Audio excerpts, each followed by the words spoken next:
Good afternoon, everybody.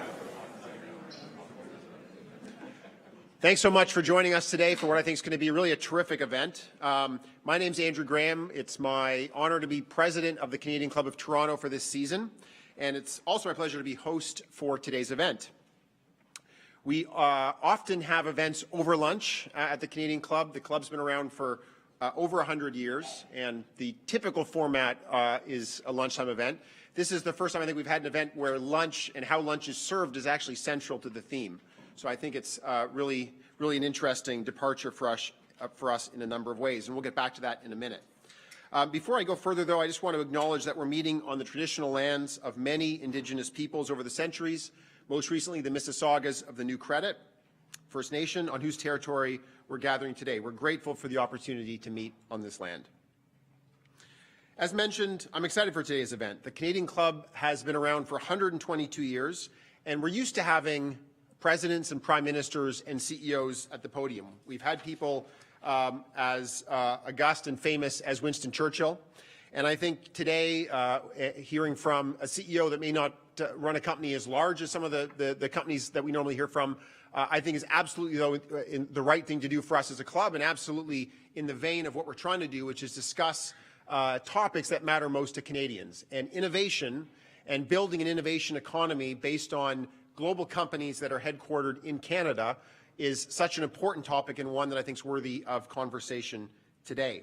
And I'm really excited for today's speaker, and I'll introduce him in just a moment. Just a few announcements before that. First of all, I just want to say that we're really pleased that today's event is in partnership with DMZ's Leadership Lab. So thank you very much for Ryerson for the great partnership on that. And a few housekeeping notes. First of all, we'll be doing questions from the floor. So there's a mic in the middle of the floor there. So after the remarks, Amber will let you know when it's time. If you want to ask a question, you can stand and do that. So please don't hold back. I know Ray's happy to take questions. And with that, let me introduce our speaker. Do you have a lunchtime ritual? Do you wait patiently in line for a wrap, burger, or bowl? Well, Ray Reddy is helping ease the dread of lines, and I think adding a real social layer to what lunch can be about. If you have a smartphone, I'm sure you've heard of, and I'm sure many of you have used Ritual. Who's a Ritual user in the crowd? So I'm one of the founders of a tech company, and I can say that Ritual has become, I mean, this has got to be sort of your dream if you've got an app. We actually, as part of our formal onboarding process, tell people about Ritual and invite them to join our team at work. So we should talk about what kind of compensation we should be getting from that. But that literally is part of our onboarding process now, because it's so much fun to have everyone on Ritual as a team and having people go out and get each other, pick up each other's lunch. It really, I think, adds to the camaraderie, adds to the team-building atmosphere of lunch. Thousands of work teams and more than 4,400 restaurants have signed up to Ritual since the concept took off in 2014. The app entices networks of coworkers and colleagues to use their phones quickly to order, pay, and pick up meals at a wide variety of eateries. But of course, many of you, if not all of you, know all that already. This is a really exciting idea whose time has come. It was developed in part by the University of Waterloo grad Ray Reddy. He is co-founder and CEO of Ritual Technologies, which now employs more than 200 people, most of whom I think are here in Toronto. He'll talk about that. Before starting Ritual, Ray co-founded Push Life, a mobile commerce company that was later acquired by Google. The technology entrepreneur spent some time in Silicon Valley and worked for Google. There, he was responsible for mobile product management. Joining Ray in conversation is Amber Kanwar. Amber anchors and reports for BNN Bloomberg, where she's interviewed many of Canada's C-suite executives and also future C-suite executives on the disruptors. Ray and Amber, I'm pleased to pass the Canadian Club of Toronto's podium over to the two of you.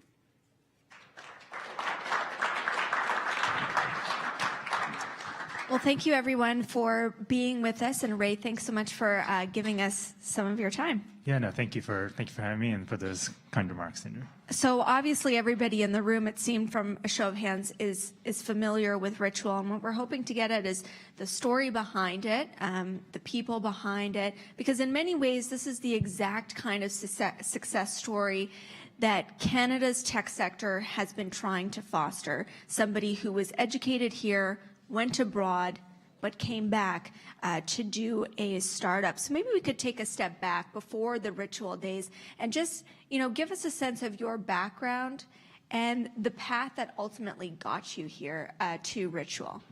Yeah. So I'm a first-generation immigrant to Canada. So my parents immigrated here when I was in grade 9.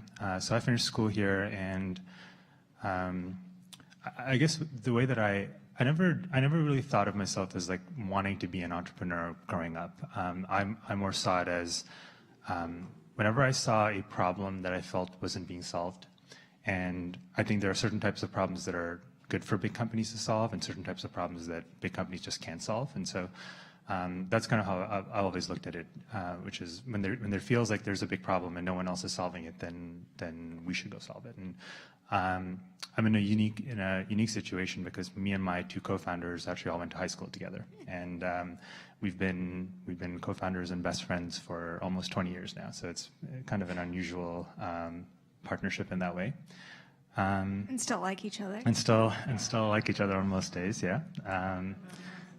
And so yeah, I think right out of leaving BlackBerry was really when I saw a problem like that for the first time, where it felt like no one else was really addressing like the content gap in mobile, and we started our first company in 2008. Yeah, and that we ended up at Google, which was a really great learning experience. We were just chatting about that before during the break here, and I think just really learned a lot from, I think, like principles on how to build something very big, and I think that really influenced and shaped how we approach thinking about Ritual, which was, I think sometimes it's funny. I used to work in the M&A team at BlackBerry, and it's funny when you're so used to seeing companies be built from a standpoint of acquisition, it almost shapes your thinking in that way, in that companies are built to be sold, right? And you start reverse engineering like how to build a company to maximize it for M&A or that kind of an exit, and then upon like really thinking about that, it's not the right way to build companies, right? And so I think that was really a shift in my thinking over the 3 or 4 years that I was at Google, which was, and so Ritual is not a company that's built to be sold. It's a very different type of company. And as you look at, obviously, food and the way it's being delivered is being revolutionized right now. But we think about it, the way Uber Eats is doing it, the way Just Eat or Foodora is doing it. Yours is a different approach. Do you have a sense of what size? What's your total addressable market? How big is the market that you're trying to go after? Yeah. I think the way to describe what we do, Mark Benioff from Salesforce has a really good term. He calls it the 4th industrial revolution, right? Which is basically digital and what the internet is doing. And the way that we frame the problem is digital has changed almost every sector of life, right? Like from the way that Google has digitized knowledge, or the way you sell things through eBay, or the way that Amazon has digitized retail. And I would argue that Facebook has almost digitized relationships, right? And there's good and bad in some of these things. But the one space that's really been insulated from digital for the most part is local commerce, right? And so the way we think about it is, when I say local commerce, I mean I think of it as like hard goods that can be delivered, are retail. Soft goods, things that are like services, but things that are generally not very deliverable. So like coffee is not very deliverable. That an $8 or $9 salad for lunch is not very deliverable. It tends to be dinner for families that really maps to delivery. So when we think of like soft goods, that entire segment, which the food part of that is something like $300 or $400 billion in the U.S., but it's really the other half of commerce is how we think about it, where you are going to the store, right? And that part of the world really has had very little has changed in 20 years in terms of how you discover these places, the transaction. I would argue that like the credit card was the last major technology to be adopted by consumers broadly. And there's been a lot of attempts, and I saw many of them at Google. It's not for a lack of trying. It's been a lot of attempts on how to digitize local commerce because it's a multi-trillion-dollar space, and none of them have worked. So to give you a sense of like how the only real there is one comparable company. There's not many companies like this in the world. There's one in China called Meituan Taiping. They call themselves an e-commerce marketplace for services, and they think about it as food for frequency, and then they sit alongside Alibaba, and they sell. They're a marketplace that connects you with local services, right? Things like health and beauty, automotive, but food is a very big part of what they do. That's probably how we think about it, which is food is an entry point into local commerce, and if you're successful here, there's a lot more that we can do. So that sounds like a huge market because you're basically saying every single restaurant out there is an opportunity, a potential client, and so is anybody who's ever eaten lunch, right? So that's a big market. It's a consumer play. You were in California, you were at Google, you were in an ecosystem that gets big markets, that gets big ideas, and that gets consumer stories. And yet you came here to Toronto, which quite frankly, the ecosystem is not known for consumer-facing type of applications. You came here to set up, to grow the business. Why did you make that choice? Yeah, that's a really good question. For a number of reasons, I think the biggest one, so you're totally right on consumer companies. I would actually argue that it's not just a problem in Toronto. If you actually look outside of Silicon Valley, there are no consumer companies that there's maybe one or two that exist. Every consumer company you think about really exists in the Valley, right? So there's really an ecosystem and a talent pool there that understands how to build big consumer businesses. I actually think one of the big problems, though, with Silicon Valley is it's the selection bias that you get from being there. So I would actually argue that I don't know if any of you have heard the term like the on-demand space. That was a really big deal a few years ago. They classified, it was basically like trying to automate everything, as a service, and you'd pay more for the convenience of having someone do tasks for you, right? And I think that that whole space almost like imploded in the last few years, and I think a big part of that was almost the misread that entrepreneurs had by launching things in the Valley, because the problem with the Valley is two things. One is the incomes there are completely out of whack. They're completely disconnected from like the reality of regular people in the United States and Canada. So for example, in Palo Alto, like average home incomes there are like north of $2 million, like average incomes, right? And so the challenge when you live in places like that and you're surrounded by early adopters is there have been many examples of things that have worked very well in the Valley, but then they didn't work outside of it. And I would actually argue that pretty much the on-demand space as a whole were good examples of like many rich people. There's enough rich people there that would trade off, money for time and convenience. And so I think a lot of companies got a misread on like, oh, this could be very big. And it didn't really work outside of Silicon Valley. So I think that was one of the things that we believed in when building Ritual, was that we were building a product for average people, right? This was not, so costs couldn't go up. And that's actually like very firmly rooted in we have very few principles, and that's one of them, which is if we want to build a mass market product, we have to deliver convenience without increasing price. And again, the challenge in the Valley is that people that make that kind of money are actually willing to pay $10 for delivery to get a $7 lunch or a $4 Starbucks coffee. I mean, it sounds ridiculous, but it's true. People there would actually pay $10 to get a $4 Starbucks latte brought to them. And like in enough numbers that you could build a business doing that.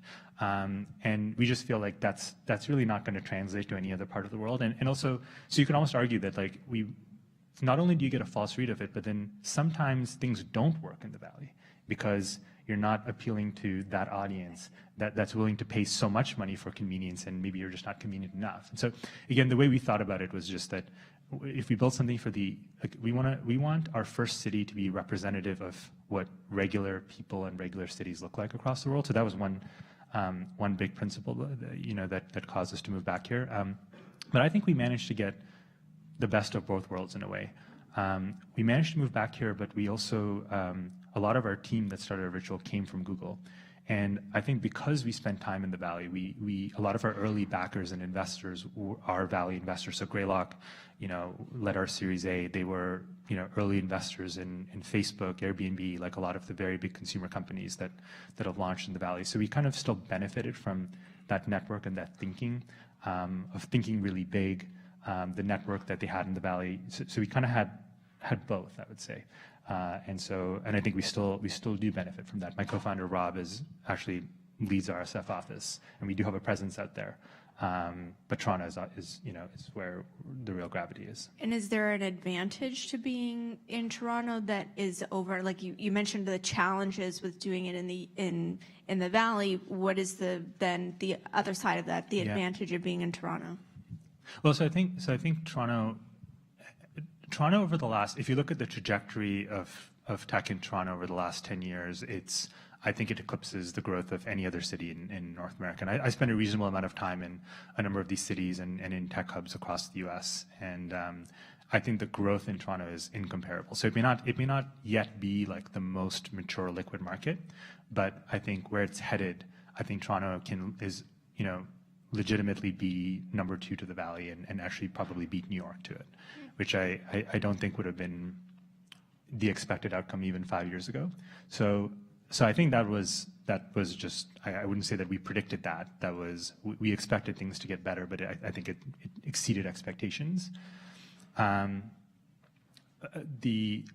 So I think there's a lot of good. I think the tech talent that we have here is really strong. There's great schools, smart people. So I think if you're going to pick of the cities on the East Coast, there's probably only 2 or 3 reasonable cities that can support building a really big company and has like the depth of talent, and schools like the University of Waterloo that produce like world-class engineers. And so so when you kind of add it all up, I think that to us was, and also we were from Toronto, so I think if we were going to move back, all things the same, there's a support system here for us that made sense. So tell me, let's take a step back. I always like to know about, you said you were just that type of person. If you saw problems, you wanted to solve it. So how did Ritual even come about? Yeah, for 4 years at Google, I saw a lot of companies have tried to solve this problem, which is, how do you get, the way I would describe it is like, how do you get people to discover and transact with local business digitally, right? Groupon actually tried to solve a very similar problem. They just they just did it via deals that had a problem in the end. It just didn't support those types of discounts. But there's been a number of companies in the U.S. that have tried to do this via loyalty, so digital loyalty programs on your phone, different forms of payment, mechanisms. I think so our insight was that the reason why most of them failed was not that the product wasn't good. In fact, there have been many companies that have built an app very similar to Ritual, mobile ordering. Square, the POS company Square, built a really beautiful app 2 years before Ritual was launched, and they have tens of thousands of maybe more of businesses that use Square, and they shut that down in 18 months. They couldn't get any traction on it, and I think it's a good example, I think, of why everything failed before it. The way I kind of describe it is, if you build a platform like Facebook, if you have no friends on Facebook, what does the platform do? It's completely useless, right? So the platform in itself is only as good as the size of your network on a platform like that. Most software companies aren't this way. Most software companies, the product inherently has value. It has utility, so you can sell the product whether or not I have the number of endpoints don't really matter. Local is actually more like social than it is like software. And what I mean by that is, if we said, most companies prior to us would say similar to probably how Square marketed itself, which is like, we have 100,000 businesses that you can order from in the U.S. Well, if you live or work in this building, you don't care that there are 100,000 businesses that you could use this product in because you're not traveling across Canada purchasing coffee and lunch. Your transaction radius is within 5 minutes of here. So the way a consumer thinks about it is, there's 5 spots that I go to. Do you have those 5 spots? Like, I don't care that you have 10,000. Do you have these 5?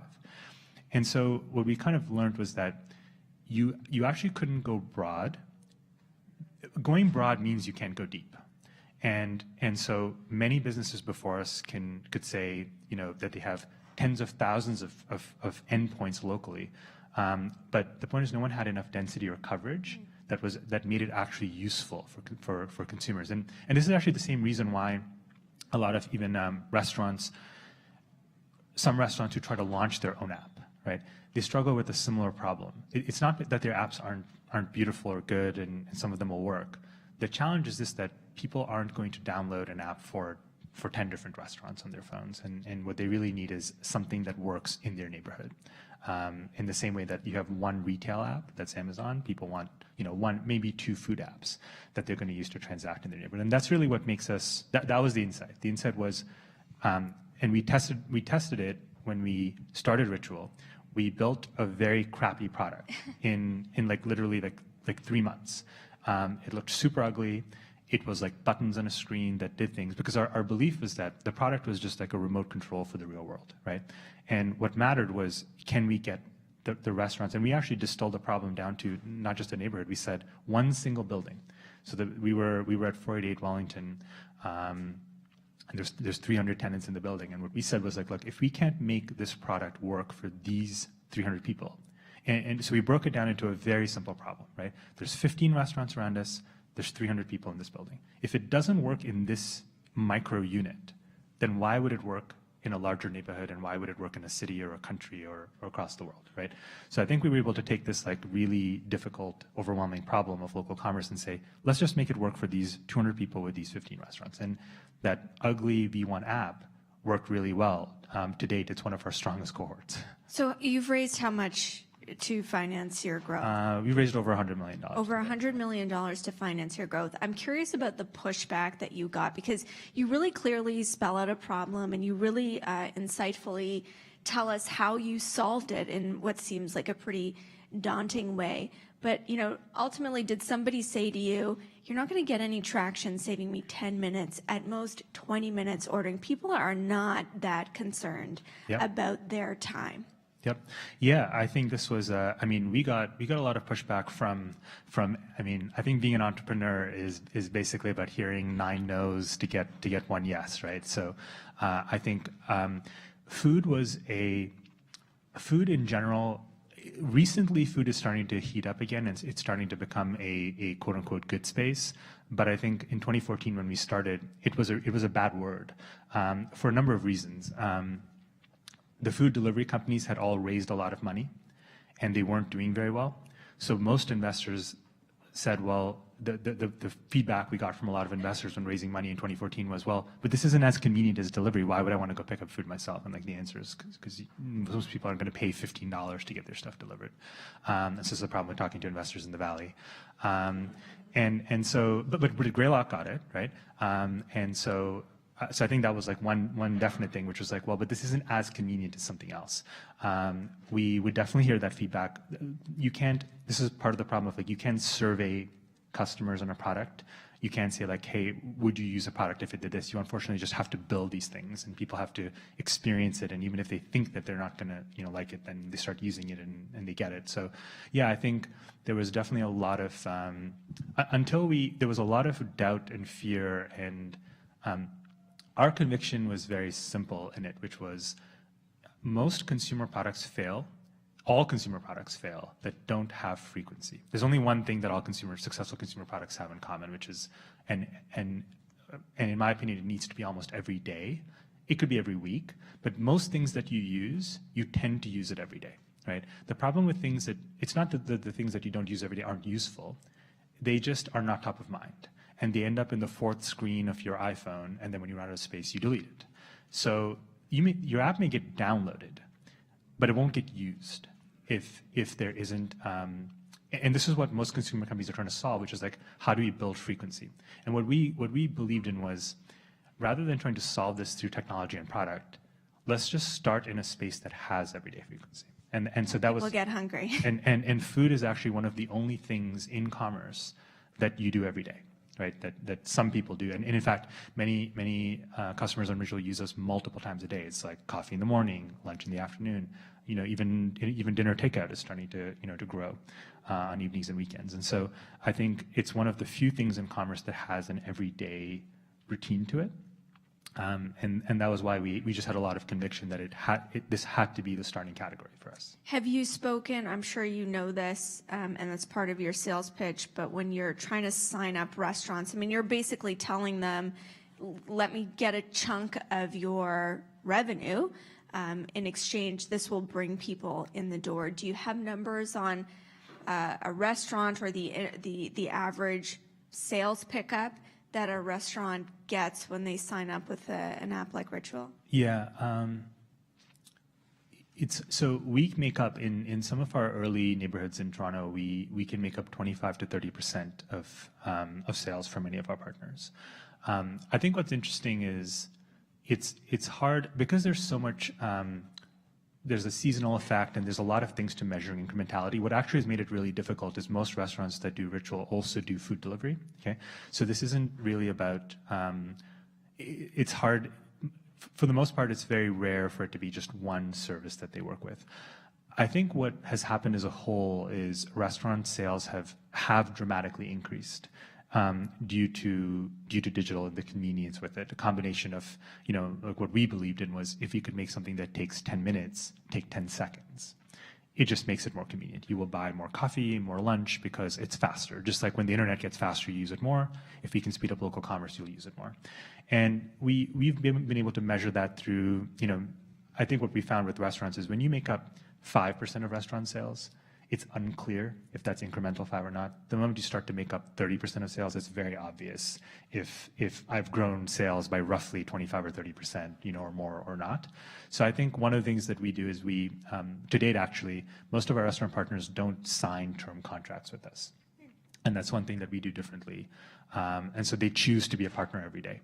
And I think that's part of it is like the onus is on us to deliver value to them, grow their sales, and show them how this is helping their business. And when they feel like it's not, they're free to leave. So it's easy to talk to you today where, it's clear Ritual has some success, gaining traction, is looking towards a bright future. But I think maybe for those in the room thinking of starting a business or who've been through, being an entrepreneur can have its dark moments. Can you talk us through, a moment of potential failure or actual failure that was really a teachable one for you and then informed you on your path to creating this company, whether it was at Ritual or your previous company, but something really stark that stands out to you? Yeah, I mean, I'd say most of my journey has been mostly failures with like a few little successes along the way. So I think there's many I could pick from. I think I think one of the things I learned at our last company, we were building a platform. So this was prior. This is going to sound ridiculous now, but this was like before the iPhone, when content was primarily sold through carriers, and we were building a platform that enabled carriers to basically the iTunes for the carrier to sell content, which again makes no sense today because it all is now owned by two platforms, Apple and Android on Google. And I think we managed to have, it was a good outcome because Google acquired us right at the peak as the space was changing and Spotify was emerging and the iPhone was starting to be a big deal. But I think what I took from that was how fast things don't change.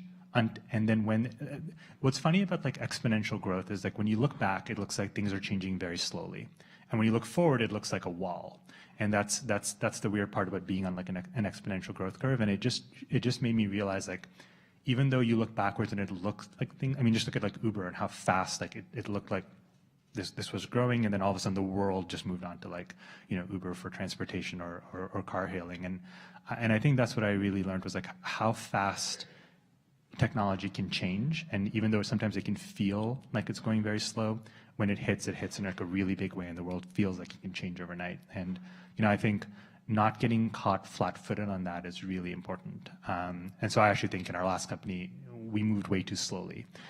We should have probably paid more attention to what was happening with content and the iPhone. And you know, we were thinking about it, but I think what I have right now, we have this, one of our values, you know, that we talk about at Ritual is having the heart of a believer, but the mind of a critic. And I think that's kind of how we approach things, which is we believe in the long term of how the space is going to evolve and the things that we're doing, but we're super paranoid about execution and our decisions in the short term. And finding that balance, I think, is really important, of like basically like not believing in drinking your Kool-Aid. And I think that's something that probably the biggest change now versus how we used to think about things. Basically, we assume we're going to fail on most things and have backup plans and contingency plans on what's going to go wrong, as opposed to thinking that most things will work. I'm going to open it up to the floor in just a few minutes. So if you have any questions, or if you don't, start thinking about them, and then you can line up at the mic. I do have a question for you about just the idea. I mean, we talked about the critics and whether, you know, they thought you were solving an actual problem. And you mentioned Uber and how it's going into so many different places from you know, its roots as a ride-hailing company to potentially autonomous vehicle fleet. Is what Ritual is doing right now, is that a big enough idea to sustain the company? Have you thought about that? I'm sure you have. And if it's not, how do you grow from what you're doing right now? Yeah, you know, the way that I think about it is that there's one assumption that's underlying all of this, which is that local businesses will continue to exist and people will continue to visit local businesses, right? If that ceases to be true, and if 100% of food is delivered and people choose to never go, you know, actually visit restaurants, and there's many reasons why I don't think that will be true. And we can even, a good example actually is if you look at China, delivery is free there because of labor, cost of labor being so low, and even then only 5% of food is delivered. Right, and so I think that there's just an inherent convenience when you work at a place like this and there's a spot right down the street. You're likely going to just go downstairs and grab it. Most people actually, if you think about the workday, it's I want to leave the office to get a 1 hour lunch break. So the thought of paying more for someone to bring me food so I can stay in the office it's kind of silly for a lot of people. So I think that really is the underlying premise, is that local businesses will continue to exist and people will continue to visit them. And the role we play in that is making that a really seamless, fast, convenient experience. And I don't think that the cost of delivery going down through autonomous vehicles and stuff, that's helpful. I don't think it will fundamentally change that. And I also think there are certain services, you know, if and when we expand beyond food, it's hard to deliver things like manicures and haircuts and things like that. So I feel like local businesses are part of communities, and if that ceases to exist, it will actually change how human communities work, right? So if I'm wrong on that, we'll be in trouble. Yeah. Before we open it up to the floor, we were talking before we started about family. You have 2 young children. You talked to me about being an entrepreneur, having a family, 2 small children, and the kind of trade-offs that are made or the workarounds that you have in order to, you know, basic things. Make sure you see your kids on a regular basis. Yeah, it's tough. It's really tough. I think the only thing that I've done, and it's I guess in the end we'll see how successful it is, but I think just having a very structured schedule. I think one of the big differences from this company versus, you know, the last time I built a company, I didn't really have a family, and so we were like that startup that worked like 70 or 80-hour weeks, and I think this time it's quite different. So I think we certainly work fewer hours as a company, and you know, hopefully the efficiency is higher, but you know, I make sure that I leave work at a certain time to make sure I see, you know, my kids every day, and try to carve out time on weekends and ensure that weekends are really like family time.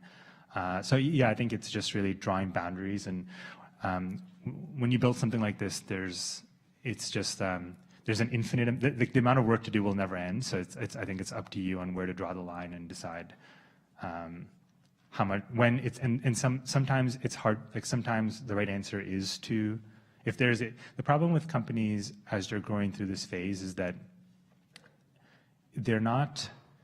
Sometimes I like to say like we're not a real company yet in a way, meaning that like we're still on venture capital support and we haven't sort of like earned the right yet to be fully profitable and be in that sort of steady state. And I think that you're in a very vulnerable place as a company during that time, and so sometimes, unfortunately, the right answers are that if things are life and death situations, which from a company perspective, which I do think there are things along the way that are, sometimes it does mean a lot of personal sacrifices to ensure that something like this can continue. But I think it stops after a while. I think, companies get to a point, and my sense is, even if we're probably not quite there yet, but probably will be there soon. And then I think the work-life balance thing probably changes a little bit. If anybody has any questions, you can go up to the podium now. Pressure. Oh, there we go. There's one. Hey, thanks for your talk. My name is Matthew. I'm from 7 Shifts, and we do restaurant employee scheduling, so kind of similar space. You said something a minute ago which was really interesting. You said that you guys don't drink your own Kool-Aid. You keep a mind of a critic, and you expect to fail, and you fail a lot. And I think that's a great mentality to create incremental progress and improve and increase over time. Well, how do you manage like morale and expectations of like the experience of failing all the time, in your company, not like people getting down on themselves or becoming too overly critical, and like maintaining that positive kind of momentum forward? Yeah, that's a really good question. I think it really starts within yourself. And I think when I was probably about 15 years ago, I viewed failure as failure. And it took me a long time to realize that, and it's only now that I really look back at all of the things that I thought were my biggest failures and realized that they were actually my biggest learnings. And it sounds cliche, but it's really true when you look back on these things. And I can truly say that I wouldn't be where I am today without some of those sort of like really devastating failures that I've had along the way. And I think when that mindset change happens for yourself, where you can really, you don't even refer. So for us, we actually talk about it as experiments, and the expectation is the vast majority of experiments are going to fail. That's just the nature of it, and you decide your tolerance, for failure. And I think the way you talk about it, and the way for example, when something fails, at Ritual, we do a postmortem. We make it publicly. There's like a written document. It's publicly, we talk because we focus on the learning, not on the failure. And then we talk about, well, what is the next iteration going to be that incorporates the learnings from here? And I think it's not your words, it's your actions, I think. And when a team of people sees how you, and sometimes we have examples of people who maybe worked on a project that ended up getting, that failed, I guess, or got shut down. And people can still get promoted or rewarded because of their work in the learning as a company that was there, right? So I think you have to really mean it, and you have to really believe that failure equals learning, not failure, right? However, we have very low tolerance for making the same mistake twice, right? So I think we do have. It's not any mistake is okay. So I think there are like acceptable failures that are truly learnings, but we don't like learning the same thing again. Yeah. Hi, I have 2 questions.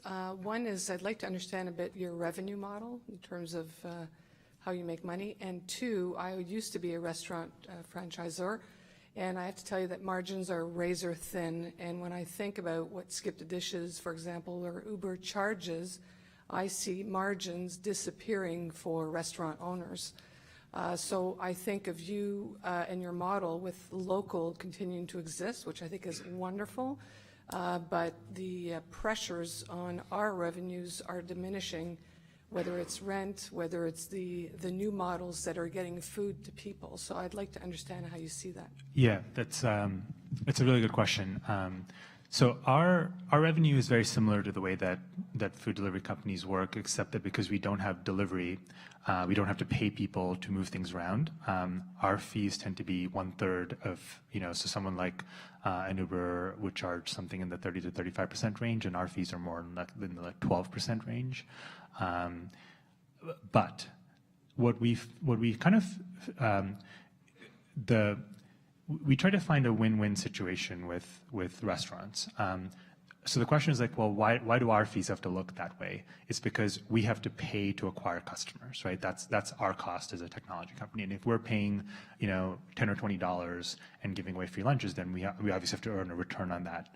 But then we said, well, but restaurants have a lot of customers themselves. And so if a restaurant doesn't want to pay fees, and we'd like to not pay to acquire customers, why don't we find a model where a restaurant can actually onboard their customers onto the platform and not pay fees on them, and they're totally free.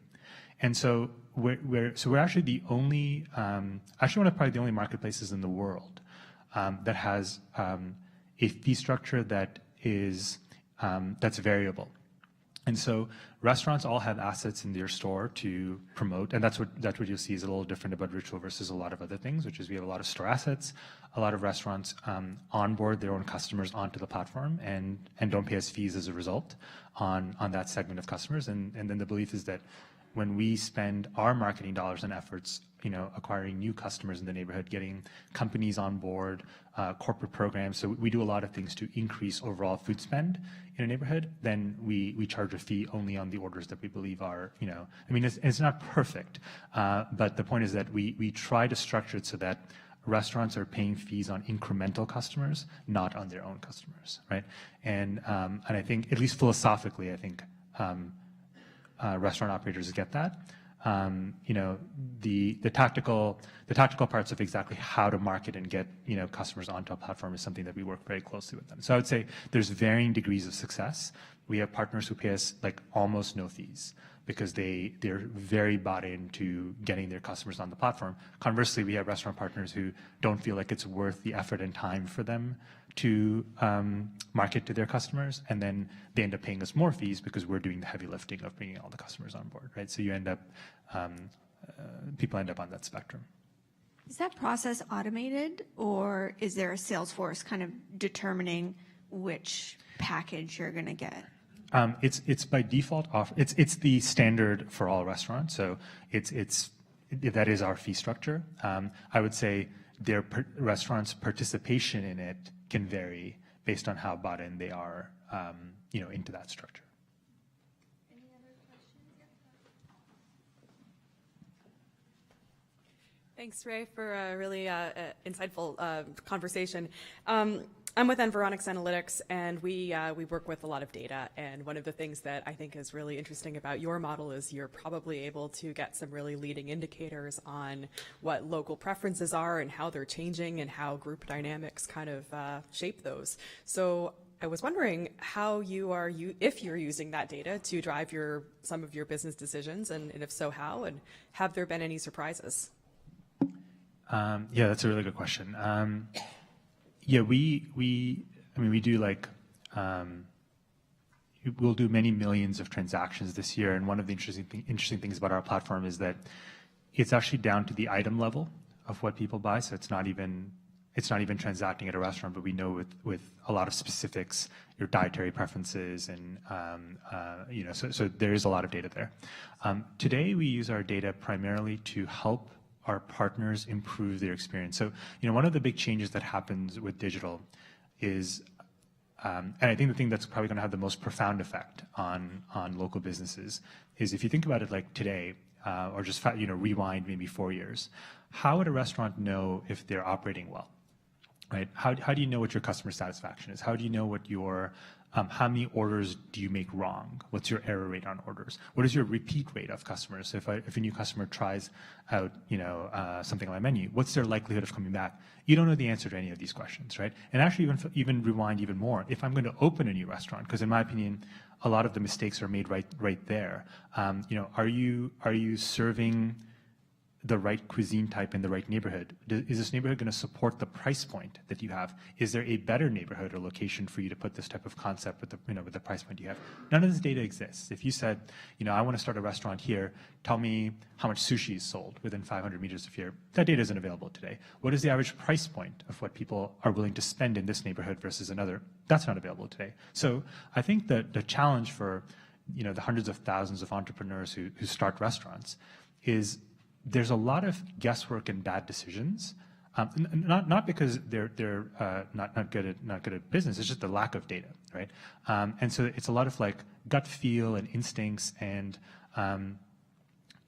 so you succeed, or how do you know if you've done the right things? If your restaurant doesn't fail in 2 years, you've done the right things, and if it fails, you did something wrong, and you probably won't even really know what. And if you open, and those who actually get it right with one restaurant then try to open 3 or 4. And then there's a high likelihood that they'll fail then because, well, what are the differences between my stores? Why is one doing really well and the other one isn't? So I think that the first thing that we're really focused on right now is using data to help restaurants make better decisions, right? So for the first time, they can measure their customer experience. They can measure the repeat rate. On every single order is rated. So, and when we start to make up 10% of your business, we're a good proxy for how the rest of your business is running. If one store has a 90% customer satisfaction score and another one has 70, well, there's probably an issue. We have a partner in New York who had a 30% error rate in orders. Like, imagine that, right? Like 1 in 3 orders is made wrong. And they wouldn't know about it because when you have something wrong in your salad or your bowl and you're back to your office and you discover it, you're not going to go and complain to the restaurant, right? You're just going to fume about it, never go back and leave a bad review somewhere. So I think these are the types of things that. My sense of what we're seeing happen right now in local is restaurants who there's 2 groups of people. I think there's restaurant operators who understand that the world is changing. And it's actually very similar to what happened with retail, right? So if you look at the last 10 years, e-commerce transformed retail, and we hear about all of the retailers that are, that are shutting down now because they haven't fully embraced what digital meant to them, in time. And I think the bad news to some degree is I think we're going to see a lot of that happen in local. Digital is a big change. It's not the core skill set of most operators. So the way we see our job is data is complicated. How do we distill it down to something simple, right? So we don't have complicated dashboards. We use the tricky part in data is how do we take the millions of data points we have and get something succinct and actionable to a restaurant and say, here are the 2 issues you have. You are not doing these things as well as your peer group in the neighborhood. Here's like data to show it. You need to get better at this. And so the more we can do that, the more we can. The less they have to understand data, and the more we can turn it into insights for them to act on. That's kind of how we see our job, right? And then hopefully, I think there'll be other things that obviously we can use a lot of the data to help consumers discover things they want. So think about the way that data has changed how you shop on Amazon. A lot of the same things will be true with local, right? Starting to be able to discover things based on your dietary preferences as opposed to restaurant names. Like there's a lot of changes that I think will come to how people discover and connect with food. But yeah, for now, our main focus is on the restaurant side. I think we have time for one more.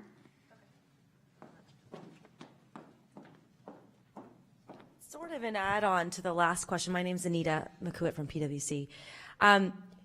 With the data that you have, and I know it may not be the focus of the company, any observations on the food side? And you mentioned dietary preferences and share of stomach and what we can learn about that. I have a few fun facts, I guess. So we see some interesting trends around how. And these are all. I guess these things are. You probably have some sense that these things were true, and the only difference now is like we have sort of data to prove it. But we find that every week starts off healthy. Monday is definitively salad day, and we see the highest volumes of salads sold on Mondays. And it's funny to see the degradation through the week. And Thursdays and Fridays are absolutely like burgers and fried chicken day. And it's funny to even see what happens right after. We just went through this right after the holidays. So first week back, we break all the salad merchants. Like it's like the first week back, everyone's in just healthy eating mode, and so salad merchants will like spike through the roof, and then 2 weeks in, the resolutions have faded away, and we're almost back to reality now. So. Yeah, I think we're done. So Ray, I just want to thank you, and thank you everybody else for thanks for having me. your interest. Yeah. And I'll turn it over to you.